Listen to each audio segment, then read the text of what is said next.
Yeah. Madam, you can stop the screen sharing, and then we'll come back to it once Madhavi introduces you. Good evening, everyone. I welcome you all in online lecture series for MA English Semester 3, organized by Vasantrao Naik Government Institute of Arts and Social Sciences, Nagpur, Rajkumar Kevalramani Kanya Mahavidyalaya, Nagpur, and J.M. Patel College, Bhandara. For today's session, we have among us Dr. Sujata Chakravorty ma'am as a resource person to deliberate on Rudyard Kipling's Jim. Madam is working as an associate professor in Department of English at Dayanand Arya Kanya Mahavidyalaya, Nagpur. Since last 23 years, she is working in the field of education. Many research papers and book publications are to her credit. She is a PhD supervisor also. She has played a pivotal role as an IQSC coordinator and NAC coordinator of her college. On behalf of the host institution, madam, we welcome you and request you to conduct the session. Over to you. Thank you, Madhvi. At the outset, let me thank the host institutions, Rajkumar Kevalramani Mahavidyalaya, J.M. Patel College, Bhandara, and Vasantrao Naik Modest College who have organized this wonderful for the MA Semester 3 students. Today, my topic is Kim, the novel Kim by Rudyard Kipling. So before I begin my talk, let me start my speech.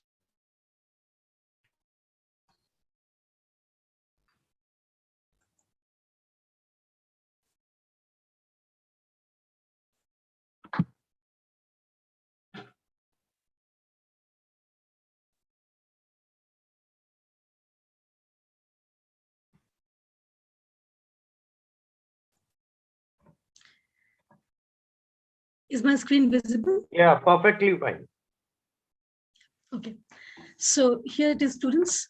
Don't know how many of you are in on this live session, but as is the beauty of these sessions, you can come back to them anytime. And the pandemic situation is playing havoc these days in the country. We began last 2 years with this pandemic situation, and every now and then we get rays of hope, which only turn out to be false, have turned out to be false. And soon and so on and so forth. And again, we hear another strain, Omicron now, and that is playing havoc the world. And these things are now to be taken as part and parcel of life. There are many countries have also declared that take it as a normal flu, take it in the part of your life, in the course of your life. And one has to, how many months and years can one go under lockdown situations with the schools and colleges, institutions being shut off, and students being home, and young students beginning their careers, their careers in studying, looking at the screen, which is something so unnatural. To make the most of it. And so students, whenever you get time, whenever it is convenient for you, therefore these sessions have been organized, and that you come back to them, you have access to them whenever you feel the need to.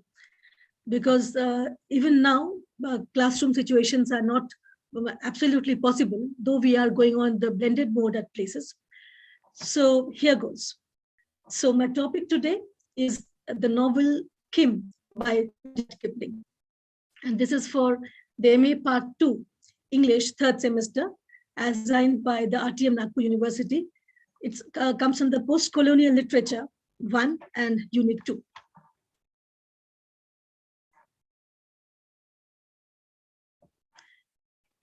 So let us first see what we know about the author, Rudyard Kipling. He is known as Rudyard Kipling. I mean, that is the name we know him as, but his real actual name, the name he was given at birth, was Joseph Rudyard Kipling. Born in 1865, Bombay, present-day Mumbai, and he died in 1936 in London, UK. His father was a teacher in the Indian service, a curator of the Lahore Museum. In those days in undivided India, Lahore now, as we all know, is in Pakistan, in present-day Pakistan. with the treasures of Indian art. And incidentally, as we go over the details of Kipling's life, you will find how autobiographical elements play a major part in the novel also in Kim. With the treasures of Indian art, Kipling was brought up by an ayah who was an Hindustani. And because she was a Hindustani, that is, the Hindustani means Hindi speaking. That is the term loosely, it was a term loosely used, that she or he is Hindustani, means obviously belonging to India, speak Hindi. So Hindustani is the first language. And in 1871, however, the family returned to Britain because Kipling's mother, Rudyard Kipling's mother, thought that he should be given a formal British education. So they returned to England, and there he stayed with a foster family. His experiences in the foster family were quite bitter, so to say. He did not enjoy it there, and he was often beaten up by his foster mother, but he could not talk about his experiences elsewhere. So he bore it all silently. And then in 1878, he entered the United Services College. In 1882, he returned to India as a newspaper reporter. And in 1888, began publishing stories, poetry, and novels. In 1901, he published the much celebrated novel Kim. And in 1907, he won the Nobel Prize for Literature, majorly for writing Kim. And he was buried in Poets' Corner, Westminster Abbey. Some more facts about the author. His early childhood is culturally Indian, but his family was imperial English. Now, we have to begin, tune ourselves, our thinking into the novel also, Kim. Like I said in the beginning, Kim has many autobiographical elements from the writer. In 1871, like I already said, he was left for 5 years in a cruel foster home in England. Now, interestingly and incidentally, Rudyard Kipling wanted to have a military career, a career in the army, but his poor eyesight and mediocre results prohibited him from doing so. He tried many a times. He tried to enlist himself in the army, but could not do so. In 1886, he became a Freemason in an Indian lodge. And even now, you will hear about the Freemasons Lodge. We have one here in Nagpur too. In the civil lines area, you will find the Freemasons Lodge. And still, the meetings go on. And there's a lot of misconception of the Freemasons Lodge. People say that they are given to satanic, that they're given to leanings towards Satan, the devil, and all that. But nothing of the sort. They deal in rather philanthropic activities, and very highly educated people and do-gooders are part of those meetings. So he became a Freemason in an Indian lodge with a mixture of cultures. In 1892, he married American Caroline Starr Bannister, who moved to the USA. Along with her, he had to move to the USA. And in 1896, he returned to England after the death of his daughter. And then followed arguments with his in-laws and his marriage going through a really tough patch, rough and tough patch. Now, he had a son. And as fate would have it, Rudyard Kipling wanted his son, John, to join the military. And he was instrumental in getting his son enlisted in the World War I. And his son also suffered from poor eyesight, just like his father. He had inherited it. But somehow, Rudyard Kipling used his influences and got his son enlisted in the World War I army. But unfortunately, his son died. And then the couple had to deal with the death of the younger daughter, had already died many years ago. And now they had to deal with the death of the young son also. Then they started, both of them, the Kipling couple, they started philanthropic activities and were associated with such associations. Now, Kipling's works. Now, students, remember if you have heard about the Jungle Book and the character of Mowgli? Well, the character of Mowgli, if you have heard about, if you remember, Mowgli is written by none else than Rudyard Kipling. The Jungle Book here, you can see the character here, Mowgli, just a picturization, and all the animals. Mowgli is here narrating tales, and the animals are as intrigued by Mowgli as he is by them. He is a fellow who grew up in the jungle. So, and he was there. So animals were his friends, and they taught him the tricks of the jungle, how to survive there, and many interesting stories. And this has been also been televised and also, adapted into films. Just So stories, and here you have the collected poems of Rudyard Kipling and The Years Between, again by Rudyard Kipling. Rudyard Kipling has had many and varied works and styles. Poetry section here, barrack room ballads, praising common soldiers in Indian service, including Ganga Din, the very famous poem, The White Man's Bird in 1912, and many during the First World War. You might have read the poem If by Kipling, dedicated to his son. How to lead one's life. You will become a man, my son, the poem says. So that is dedicated to his son, If, very well known. Imperial stories, The Man Who Would Be King, Soldiers 3, Stocky and Company. These are stories which became famous. Children's stories. Kipling is very famous for writing, is quite famous for writing children's stories. Jungle Books, published in 1890s. Just So stories in 1902. Here the Just So stories, again you have this, the character, you can see the elephant, you can see some snakes here also. The Puck of Pook's Hill and the Dry Droll Boys. So these are Kipling's major works. Now the novel in question, the interesting book, Kim. Some interesting facts about the novel. It is generally considered Kipling's best novel and a key part of him winning the Nobel Prize. So why did Kipling won the Nobel Prize? Like I said earlier, it was majorly because of Kim. He had this entire output of work, but Kim figured mainly on the list. Number 78 on New York Times Best 100 Novels of the 20th Century. This featured as on that number 78 of the best 100 novels. It has been filmed several times, in 1950 with Errol Flynn, in 1987 with Peter O'Toole and Brian Brown. So you students can even watch the film and see how much it has retained the original flavor and the characterization, the chapters, the narrative, the plot, etc., and how much it has been adapted with the film point of view. It is a literary product of its times. The vocabulary and grammar, the extended structure, the background detail, reflecting the nature of reading at that time. So Kim can be said to be a product of the times.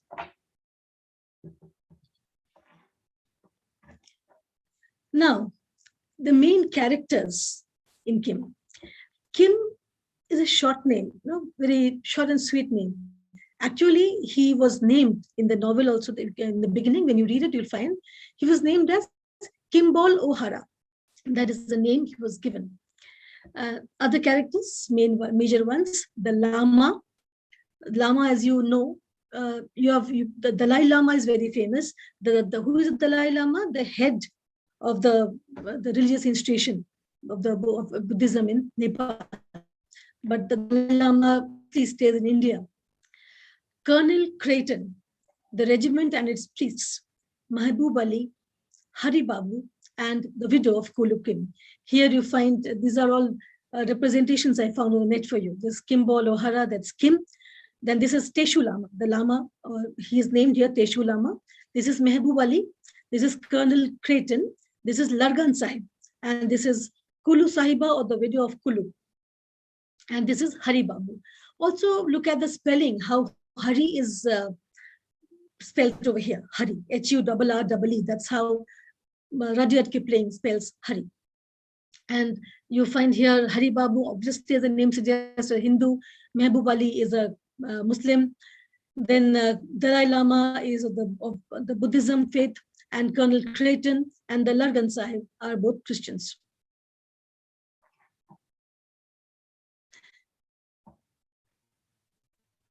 See, Here, the plot of Kim. Kimbolo Hara is often son of an Irish soldier who has been brought up as an Indian by a local woman. He has been orphaned, okay, orphaned, both parents dead, and he is the son of an Irish soldier. His father was Irish. Ireland, England, Scotland, those of you who do not know, all of them go together to make England, the United Kingdom. England, Scotland, Ireland, all together make up United Kingdom. Loosely speaking, or as it is mostly said, mostly used in that way, we think it's England, but Irish customs, Scottish customs, and English customs are also different. They have different universities, they have different characteristics. People also behave differently there, and they have the Irish dialects also. The English also, as spoken by these in these places, is different. It is not the English all of us speak, just like we have dialects in Hindi and other languages. Similarly, English also has dialects. So he is the orphan son of an Irish soldier, that is belonged to Ireland, who has been brought up by an Indian, as an Indian, by a local woman. A local woman in India brings him up because he has been orphaned at birth. Occasionally, he works for Mehboob Ali, who is a horse trader and who is one of the native operatives of the British Secret Service. So this boy, you see how all these elements are coming together to shape his personality. One day, he meets an aged Lama, a Tibetan Lama, who is on a quest to free himself from the wheel of things by finding the river of the air.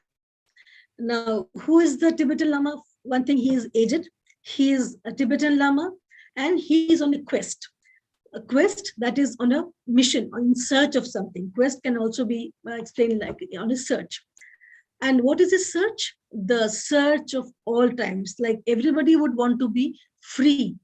And free from what? From the wheel of things. Wheel of things, that is, if you believe that this is not the only life that you're in, that there were lives before this and there will be lives after this. That means this is, if you leave this life somehow, if you're not happy with your life at present and you would like things changed, maybe students on a lighter note, maybe you don't like your parents. You have had a fight with your parents and you would think that your friend's mom, friend's dad is so cool. They're so cool. They listen to their parents more, to their children more. They understand what their child wants more. And your parents, your set of parents might be more conventional, more traditional, more of the dictators types who would say, do this and do that and do not take no for an answer. And you would want to, but somebody tells you, doesn't matter, live this life and it's over. But then if you are of the faith that no, what you are going through now is the result of what happened in the past, and what you're doing now will reflect in the future. That is life after life after life. Then you'll understand the wheel of things. So this Tibetan Lama wanted to free himself from this wheel. He did not want lives to go on and on. So he thinks and he intrinsically believes that he has to find the river of the arrow. And this legendary river, the mythical river, if he finds it and if he sees it, if he gets near it, then he's going to be free of all these, the karma, the chakra, the wheel of things. By chance, Kim's father's regimental chaplain identifies him and sent him to a top English school. So Kim has somehow met this Tibetan Lama and is happy in his company, living life with him, going on things. But then somehow his father's regimental chaplain, he identifies him and then he's sent off to a top English school. See, now look at the similarities here. Although Rudyard Kipling wasn't orphaned, but then he was sent off. He was sent off to Britain, kept there in the foster home, which he did not like. But the time he passed in India with his sister Alice were very nice years. I mean, he was happy playing and going to the market of the Ayah enjoying life in particular. So, but his mother said, no, he has to get an education. So she sends him off. So here also, Kim, his parents are dead, and he's having good time, but then he's identified by his father's chaplain, regimental chaplain, and then he's sent off to a top English school, training him in espionage. What is espionage? Espionage means the art of being a good spy, of spying. Spy is a person who finds out things about others without the knowledge of the person he's trying to find out things about. That is a spy. And this education is called espionage. So training him in espionage while on vacation from school by Largansai. So this is a very important thing. There's this espionage, the factor going on in this novel, the great game, as we will slowly come to it. You have heard about the Russian spies, the English spies, the American spies, and you have all these the detective stories. How people try to find out about others without the others coming to know, surreptitiously hiding in the God forbidden places and doing all sorts of things, putting on disguises. It's an entire training school goes on to train people like that. So that is what Kim was doing. Then Kim receives a government appointment and rejoins the Lama to make a trip to the Himalayas with him. But then when Kim comes back after this training, this is something quite different. How Kim had gone, what Kim was at that time, and how Kim has come back after all this training of the school, of the formal school, and how the espionage training has changed him. So he receives a government appointment as what we will see later, and rejoins the Lama to make a trip to the Himalayas with him. Here, the espionage and spiritual threads of the story collide. They collide, the espionage and spiritual. Espionage on the part of Kim and spiritual on the part of the Lama. So they collide, with the Lama unwittingly falling into conflict with Russian intelligence agents. So unwittingly, that's unknowingly, he falls into a conflict with the Russian intelligence agents. And the Lama realizes that his search for the river should be taking place in the plains, not the mountains. And he orders the porters to take them back. So the Lama is roaming the mountains in search of the river, because he believes the rivers, since the origin of the rivers are mostly in the mountains, they have to have a water source from where the water will keep on flowing. So the Lama is of the opinion that he was of the opinion rather, that the search of the river will be fulfilled in the mountains. But then he realizes that no, the river will flow down from the mountains to the plains, and he should be looking for that river to free himself, the river of the arrow in the plains. And then he tells his porters that he wants to go back. Here, Kim delivers the Russian documents to Babu, and the Lama finds his river and achieves enlightenment in the end.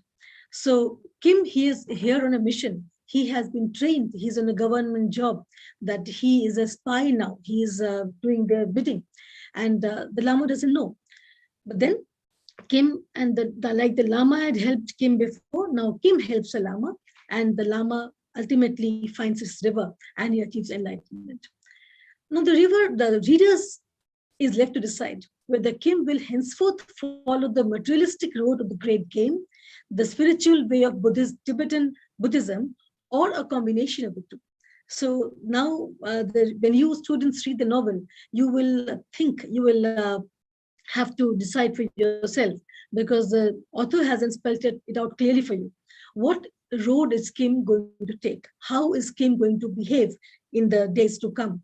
Whether he will stop living this materialistic life, doing his espionage business, or the job of the espionage that the government has assigned him to, or would he like to follow the materialistic road of the great game? The spiritual path of the Tibetan Buddhism, or would he like to find a nice combination, a good combination where things will fall together and he can move on in life? Kim, the protagonist, the main person on whom the novel has been named for him, on him, and he is there in the entire novel. Kim Bolo Hara Kim. This is an adventure story. You can say it's an adventure story, probably aimed and primarily at adolescent boys, in which Kim is seeking to find his place in the country in which he was born, while at the same time trying to find an identity for himself. Now, as we have already seen, that Kim is orphaned very early in life. And since he has been orphaned, obviously, he would be left at the mercy of others to influence his growing up. So how those influences work on him and how he behaves himself. It looks like an adventure story, and primarily at first sight, at first reading, one might feel that it is aimed at adolescent boys. But is it really only that? Is Kim really just such a story and there is nothing more to it? Do we not read more into it as we are supposed to? I think when we look at it further, more issues and more poignant issues will come up. By birth, Kim is a white Irish boy. Mark the words, white Irish boy, looked after by a half-caste woman, probably a prostitute. With his skin, he looks and lives like a low-caste Hindu street urchin. He has been born as a white Irish boy, but he has been brought up a lot of many times on the streets. And a woman of the cadre of a prostitute has brought him up, who does not have great leanings in life herself. So the kind of culture training she would give him is to be questioned. But therefore, because he has brought up in this manner, now with his skin, he lives like a low-caste Hindu street urchin. Street urchin, a boy of the streets. So from the beginning, he is neither wholly British nor wholly Indian. And his being neither wholly one nor the other, but a unique mixture of things, remains a constant in his quest for his identity. So another quest. The Lama is on a quest of a spiritual nature. Kim, so to say, is in a quest when he grows up of the espionage. He is doing the government bidding. But here, there's another quest, because he is at loggerheads, is in a dilemma at times, that is he totally British, is he wholly British, or is he wholly Indian? And his being neither this nor that, but a unique but interesting mixture comes out, and a unique mixture of things. This remains a constant in his quest for his identity. So he is trying to understand, who am I? Who is Kim? So Kim wonders, who am I? And the readers will wonder, who is Kim? Then let us look at the other important characters. The Teshu Lama. He's a Tibetan Lama, an abbot of the Sat Zen monastery in the Western Himalayas, and on a spiritual journey. Here is a figure of the Lama here, the Teshu Lama, an abbot of the Sat Zen monastery in the Western Himalayas, and he is on a spiritual journey. Spiritual journey for the river of Arrow, like we just spoke about, and to get out of this wheel of things. Then there is Mehboob Ali. Here is Mehboob Ali here, a famous Pashtun horse trader and a spy for the British. So the game, the espionage, the spying, searching quest is going on. Everybody is on a quest, some for their own identity, some as a job, some for a greater calling in life. Colonel Creighton is a British Army officer, an ethnologist and a spy. Again, this is Colonel Creighton. British Army officer, ethnologist, and a spy. So here, he is also being an army officer, but still he is a spy. So he is also doing somebody else's bidding. Then there is Largan Sahib, a Shimla gem trader and a master spy. This is Largan Sahib. Largan Sahib, and obviously Sahib was a term those days given to the Britishers. So he's a Shimla gem trader and a master spy. So, a real good one at that. That's therefore a master spy. He's a master at the game. Then there's Hari Chandra Mukherjee. Hari Babu, also the Babu. He's a Bengali intelligence operative working for the British and Kim's direct superior. This is Hari Babu. This is how he has been pictured over here. Hari Chandra Mukherjee. So Hari Babu, the Babu, he is the Bengali intelligence operative operative, and he's working for the British. So there is Mehboob Ali, he is a spy for the British. There's Largan Sahib, he's a master spy. Colonel Creighton, he is a British Army officer, but a spy. Hari Babu here, seemingly just a Bengali, but intelligent officer here, and he is Kim's direct superior. That means Kim here reports to Hari Babu. So all these people we find are involved in this espionage game. So the Lama here, not the Dalai Lama, slip of the tongue, sorry about that, but the Teshu Lama here, Teshu Lama. Teshu Lama is here. He is on a spiritual quest. He is not in this game of espionage. The others are all involved in this game of espionage. Now, the roles of Largan Sahib and the Lama. How, what are their roles and how important are they? Or do they contradict and are they conflicting? Now, look at, this is the Teshu Lama, just a picturization, and this is Largan Sahib. We can consider the Teshu Lama and the Largan Sahib like two opposite parts of Kim's nature, philosophy and espionage, Indian side and the British side. So Teshu Lama and the Largan Sahib, they can be considered as two opposite parts of Kim's nature, the two opposite parts.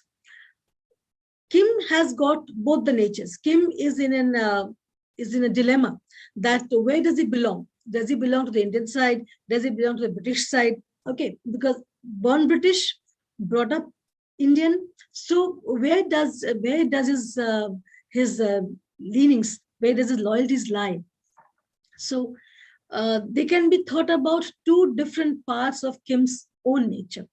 Philosophy here, Lama, and espionage here, Largan Sahib. The Indian side and the British side. Now, during his stay with the Largan Sahib, Kim is subjected to a psychological test and resists his attempt to manipulate his mind by silently reciting the mathematical tables he learned at school. So he was staying with Largan Sahib to learn this the business of espionage, how to become a good spy and not be caught. Who is a good spy? Who is a good thief? A thief is said to be good so long as he isn't caught. A spy is successful as long as the spy isn't caught at his own game. Till then, the spy goes scot-free. And when the thief and the spies and these people are caught, the game comes to an end. Their game comes to an end and others begin theirs. So Kim here is subjected to a psychological test and resists this attempt to manipulate his mind by silently reciting the mathematical tables he learned at school. So Kim also has a mind of his own. The Largan Sahib tries to gain superiority over him, tries to gain control over his mind, but Kim resists that. How does he do it? He shirks off the psychological pressure on himself, and in his mind, he keeps reciting the mathematical tables, thus resisting the efforts of Largan Sahib. Kipling seems to be showing that the mental discipline he has absorbed from his European schooling has given him an ability to keep control of his mind in a way that would not have been possible for a native, but he has to partly adopt the white man's habits of mind, combining them with the strengths of his innate native mentality. So whatever European schooling he has imbibed and the mental discipline taught thereby, what he has absorbed there. So there, this as an ability to keep control of the mind in a way that would not have been possible for a native. So this is a very important observation over here. This is not what Kipling would have wanted saying directly, but this is how the readers should perceive that Kipling is deliberately showing here. What does Kim do? Kim can resist the attempts of Largan Sahib by reciting the mathematical tables he learned at school. And these mathematical tables were taught while he was at school, in a top British school. So it seems here, Kipling is trying to show that the European schooling he has undergone and the mental discipline imparted thereby, that has helped Kim have a control of his mind. And as if a native would not have been able to do it. A native meaning an Indian here, native to that place, to India.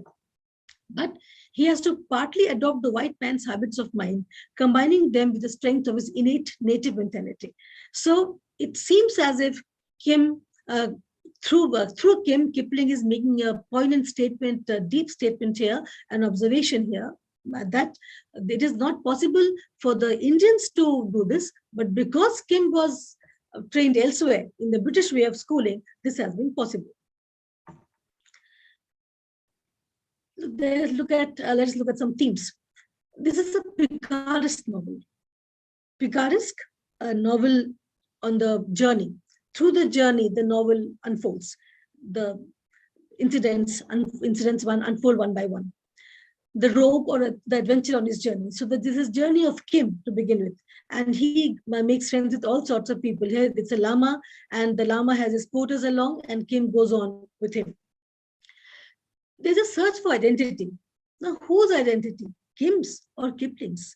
Indian or English? Like we even know that Rudyard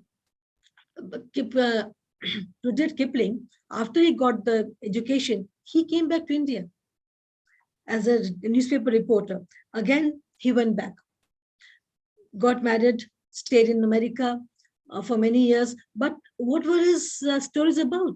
His stories were about India, about the Indian people, but narrated differently. Now, this point of view of Kipling is to be understood, is to be talked about. So, a search for identity through Kim, it is Kipling's search for identity, one can say. Is it Indian or is it English? Is it controlled or independent? Is it destiny or by choice? Whatever happened to Kim, whatever happened to his author, Kipling, was it destiny or was it choice? Then it can be said to be a search for peace. Lama versus Creighton. The great game versus the mystic river. Great game on the part of Creighton. The great game meaning to say the game of espionage, and the mystic river, the spiritual bent, as in the Lama. Kim is a friend of all the world, many cultures, multicultures of India, and Kim moves through them all. Little friend of all the world. This is a line from the phrase from the novel. He's a little friend of all the world. He's friends with everybody. Everybody who meets Kim befriends. Kim befriends everybody. Everybody is fond of Kim.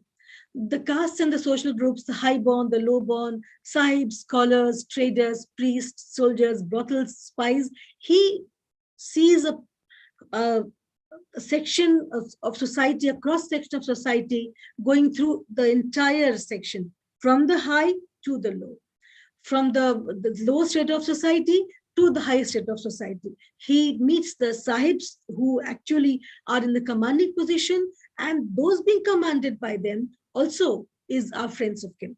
So he knows the brothels, the prostitutes working at the brothels, and he also meets the persons who come to the brothels. He knows the scholars, he knows the traders, he knows the sahibs, and he knows the priests. He knows the high-born and the low-born. He knows the spies, and he knows the people whom the spies work for. Does he use them, or is he used by, is a question. Does Kim use these people to gain whatever he wanted to, or do the people use him? The Lama, Colonel Creighton, the regiment and its priest, Mehboob Ali, Hari Babu, the widow of Kulu Kim, are they all people who are being used by Kim? Because Kim wants a place to stay, wants to learn things from them, or is in disguise, or is using them to gain some information. One has to decide and understand. The literary device that can be said to have been used over here, an observer of the variety of India rather than a controller of action. As if Kipling makes observations what is happening in India, how Indians behave, how Indians, given a particular situation, the kind of reactions, responses they will give to Indians or to the Britishers. So as if Kipling is observing the Indians. Spying, searching, finding. Look at this picture over here. The great game, the defense of the empire. The great game, the defense of the empire. Kim's game, hiding, observing, never ending. No final winners. What is Kim doing? He's spying, searching, finding. Kim's game is hiding, observing, never ending, but there are no final winners. What are they searching for? What are they searching for? They're searching for information. Information about somebody. Now, this picture here, you find these two, the figures. Are they in disguise? Are they actually wild animals? Is this man here really intimidated? And the caption here, if you can read it, says, "Save me from my friends." So they are seeming friends. Are they really friends? No. So save me from my friends. They are friends, so to say. And the person who is being called a friend cannot get out of the friendship, cannot get out of the situation. So he wants to be saved because they are friends, but they are in disguise. That means they are not friends, actually speaking. Because all these characters we talked about, the Cretan Sahib, Largan Sahib, Hari Babu, Mehboob Ali, all of them in disguise are spies. They are playing the game, they espionage. They have some or the other British master whom they are playing the game for. Some horse trader, a trader of gems, a person in the army. All of them are in this game, the great game. And that is how the Britishers rule India, by not actually doling out the duties, doing the duties or doling out justice. But what are they doing? They have got spies planted everywhere. They do not believe anybody. They do not believe their own people, so to say. So it's this Kim's game, hiding, observing, never ending. There are no final winners. And then there is a mystic river. Is the river real or metaphorical? Is the river of humanity on the road? Is it never ending? And so step in and step out. So the mystic river, that look at this picture here. The river, the trickle, the blue trickle you'll find here coming down the mountains. And here, then when they come to the plain ground, down the mountain, the river comes in a trickle, blue trickle. And here it comes down on the plains. So this is an elusive river.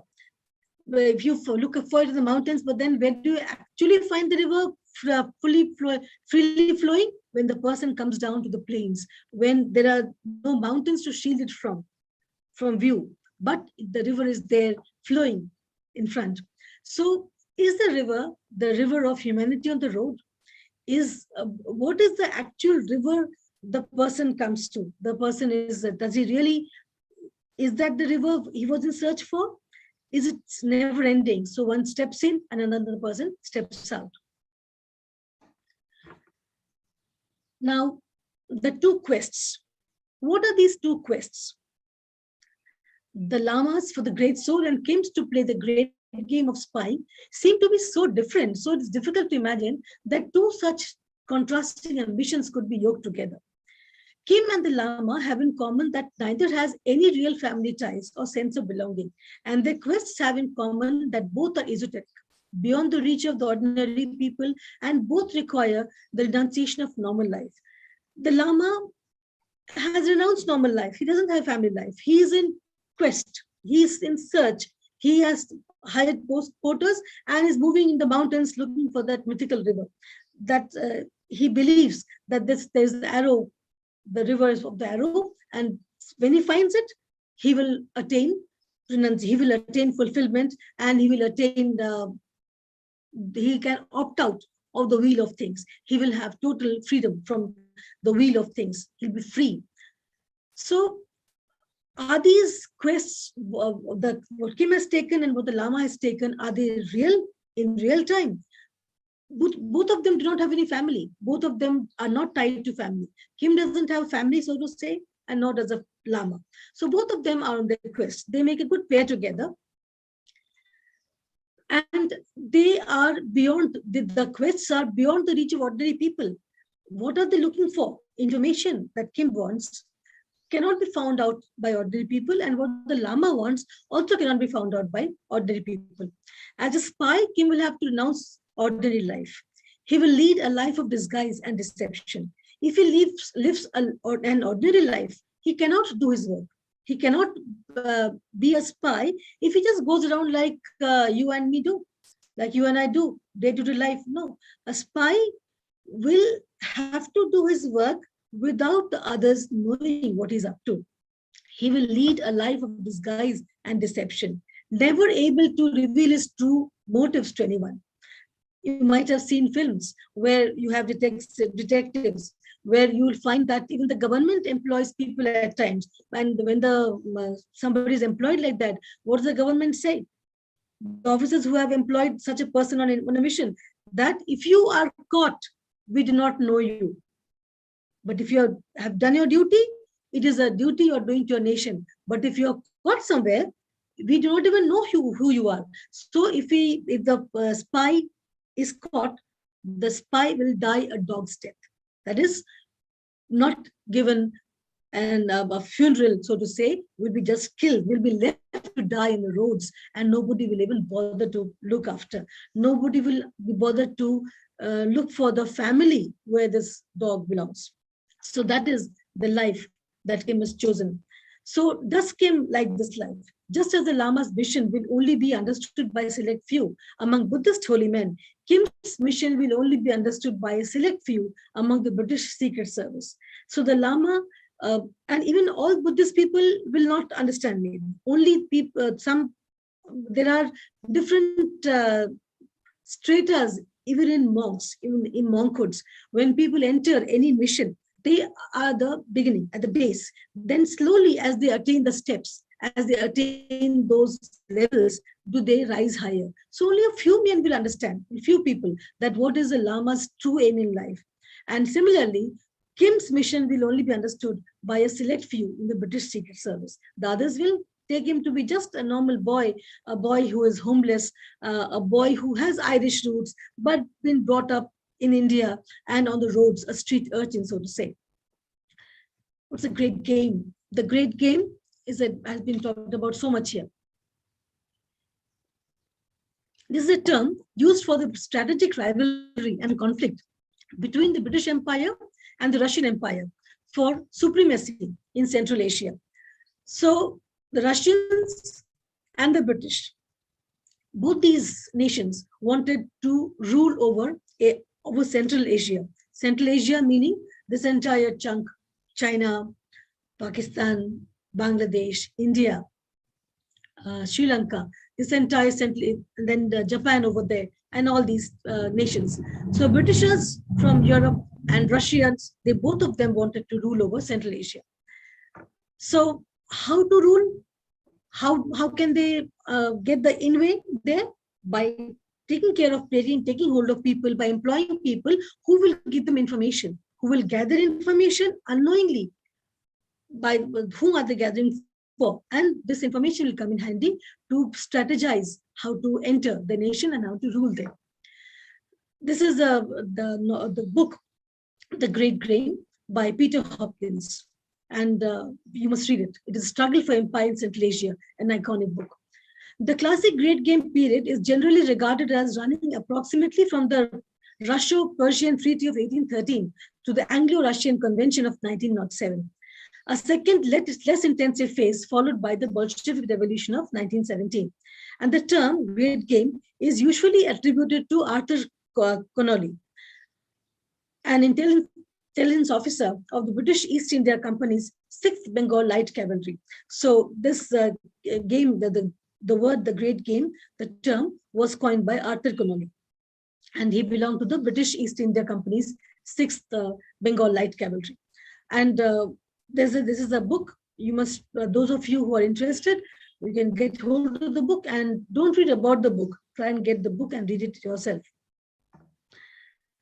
There are certain binaries in KIP. I've been able to get pictures of only few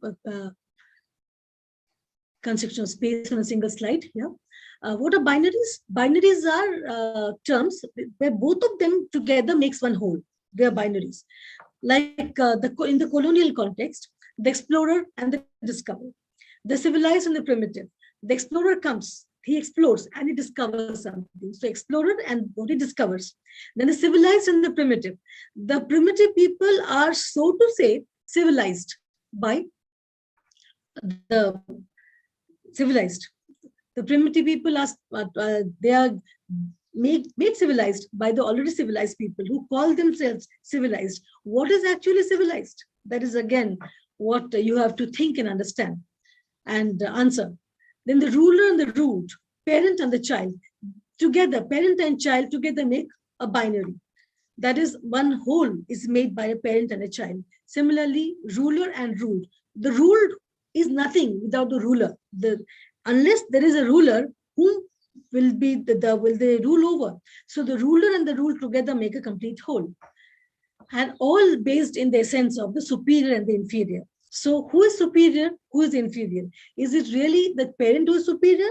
Or is it the child who gets his things understood and fulfilled? When a child throws a tantrum or through his sweet guiles, the sweet ways, does the child get its way? So if a child gets its way, does the parent do it willingly? Does it willingly? Or does the parent do it unwillingly? So the questions, in a sense, based on the superior and the inferior. And breaking away from these mutual dependencies is the beginning of post-colonialism. So post-colonialism here. Now we come to British imperialism. This is an important, the current running into here. How British imperialism figures in this novel. During the Victorian ages, Britain's role in India changed from a mainly commercial presence to a full political rule. Up to the early 19th century, the control had been given to the East India Company. In 1813, the company lost the monopoly in India and declared to be British territory. And India was declared to be a British territory entirely. In 1876, Queen Victoria was proclaimed Empress. And the same years marked the beginning of Indian nationalism for self-determination. In 1885, there was a first form of organized protest. Now, if the novel Kim, you can say that it is a representation how the Orient has been represented in Kipling's Kim. We can say that there are a large number of negative stereotypes about the Orient in this novel. And these stereotypes not only serve to reinforce the idea of European superiority over the native population of India, but also reveal a key mechanism that has been used since the late 18th century to assert and maintain Western dominance, namely the subjection of the Orient in a form of temporal status. The reputation and sheer number of stereotypes in Kipling's novel create the impression of a timeless and unchanging India, transforming its dynamic culture into an inscribed discourse, or in other words, a text. So the discourse as text. The individual elements of this text can then be delineated and categorized, thereby rendering India as a clearly definable entity which can be understood and controlled in spite of its diversity. So the Britishers got the spies to get the information. So India can be understood to be something which can be understood and then controlled. First, understand India. And how understand India? Gather information. So placing spies at different locations, different places, and getting all the information necessary.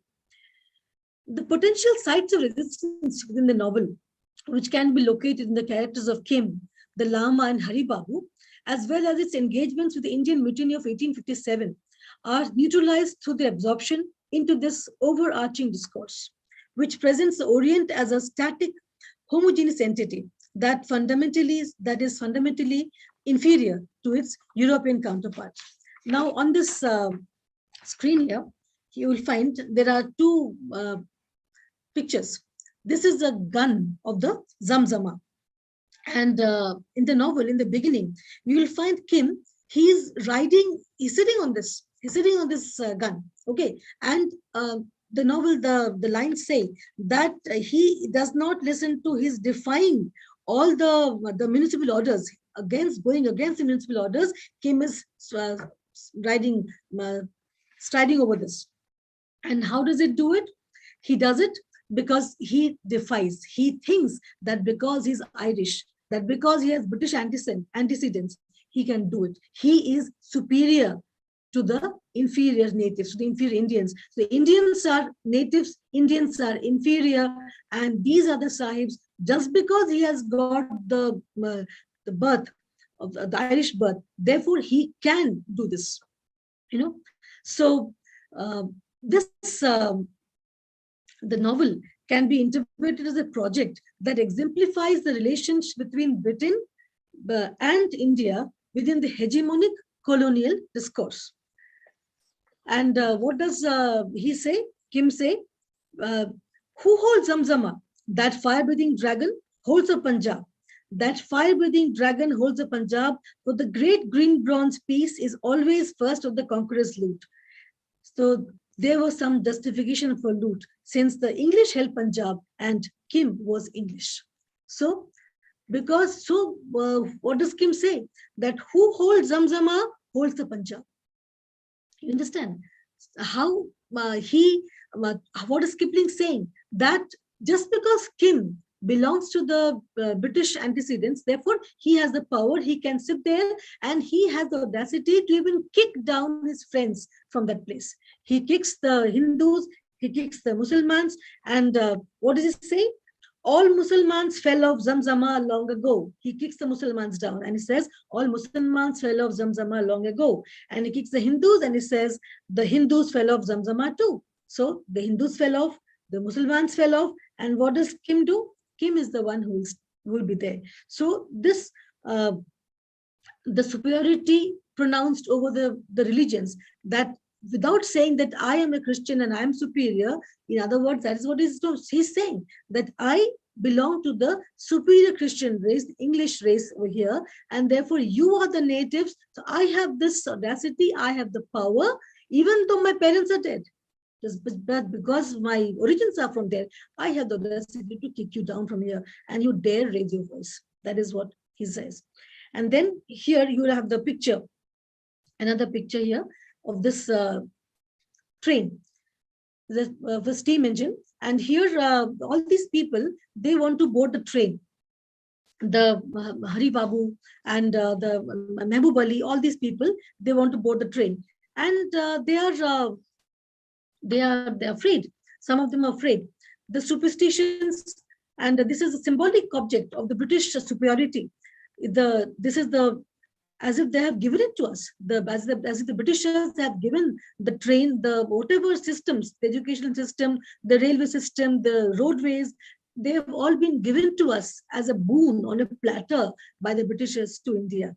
And here, the Lama, Kim and the Lama travel by the train in the beginning of the journey. The journey begins as they travel on the train. And the superstitious and ignorant holy man who is unable to buy the tickets on its own, he calls it the work of devils.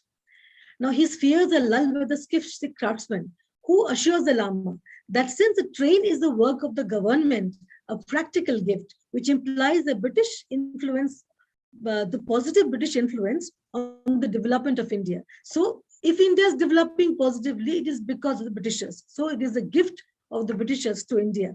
Thus, the Indians, as they are presented in the novel, are worlds removed from the advantages and virtues of the British civilization, and any sign of technological progress in the underdeveloped country is Britain's reward. So that is how they want to project it as. Now, who or what is Kim? Identity is a key theme here. Who is Kim? What is Kim? Kim as a person. Who and where is his family? Then Kim as a citizen. Is he British? Is he Indian? To whom does he owe civic duty? He has been brought up by the Indians. And if he has been brought up by the Indians, does he owe allegiance to them? Does he owe his loyalties to the Indians? Or should he listen to the Britishers because he has been trained to be a spy in the craft of the espionage by the Britishers? Does he owe his loyalty towards them? India is a place, a nation, and the culture. Must it be ruled by Britain to survive? This is a question which we have been asking, the Indians have been asking from time immemorial, from the time we could and were allowed to question. When we had the access to the manuscripts, to the books, to knowledge, which was held back by the ruling Britishers. Does it have its own integrity apart from Britain? So does India have its own integrity? Yes, it does. That is how we have been able to survive and better after the Britishers left here. Can the British Empire survive without it? Now, can the British Empire survive without India as a nation, as a culture? What is Kim's identity? Kim defines identity during his adventures by being open to influences, responding positively to people he can look up to, while warding off influences which he finds abrasive. Now, look at these pictures, the play of identities. You know, what is Kim? Is Kim the white man he was born like as, or with white skin, or is Kim this as the street urchin he becomes, his skin gets the color of the Indian's color, or is he this disguise? Or look at this again, look at this picture. This man can be transformed as this and many other things also. So what is Kim's identity? When the story opens, the influences on him have been almost exclusively entirely happy and at home among the poor people of Lahore. He's very happy there, riding on the gun Zamzama and having a nice free time. But even at this stage, he cannot think of himself as a native. He remembers his father and his prophecy, carries his identity papers in a leather amulet around his neck. Always in this amulet, his papers are with him. His papers which declare his birth and his family. His white skin, his identity papers, and his inbuilt tendency to own and rule will prove to be central to the identity he is seeking to build. But neither at the beginning nor the end does he think himself as a Sahib, and his encounter with the white man's world is at first a traumatic experience. Kipling's India. Kipling was also fascinated by the mysteriousness and glamour of India's sights, sounds, and smells. His highly evocative language still has its attraction for us in his description of Indian life, and he had certain concessions to the picturesque. In his novel, Kipling is proud of being British, this is something important, and expresses a strong sense of national identity and superiority over the natives. So through Kim, Kipling keeps on stressing upon this fact that Kim is British, that Kim is superior, that Kim can rule and can boss over the natives. This sentiment caused great damage to Kipling's reputation during the first decades of the 20th century, that his, what he thought of. Now, for the students, I would like to add over here, if you have heard of Edward Said, in his seminal work, Orientalism, Said argues that since the late 18th century, European culture has sought to manage and even produce the Orient politically, sociologically, militarily, ideologically, scientifically, and imaginatively. This objective is reflected in the popular Western discourse, which aims at dominating, restructuring, and having authority over the Orient. The Orient as against the Occident. Occident is the West, and Orient as we, the Indians, this part of the world. Through the internal consistency of its representation, and has aided the formation of a hegemonic view of Oriental culture based on Western simplifications and stereotypes. So Rudyard Kipling's seminal work, Kim, can be and should be read from this point of view as well, that he did not write just a novel, an adventure novel for adolescent boys, but through this novel, there are so many important themes that come up, and one should understand that this may be one of the reasons that he won the Nobel Prize for writing this seminal work, Kim, because it shows whatever the Britishers wanted to show. That is how they wanted to show and represent India and the ruler and the ruled, the discoverer, the explorer, and the colonized and the colonizer.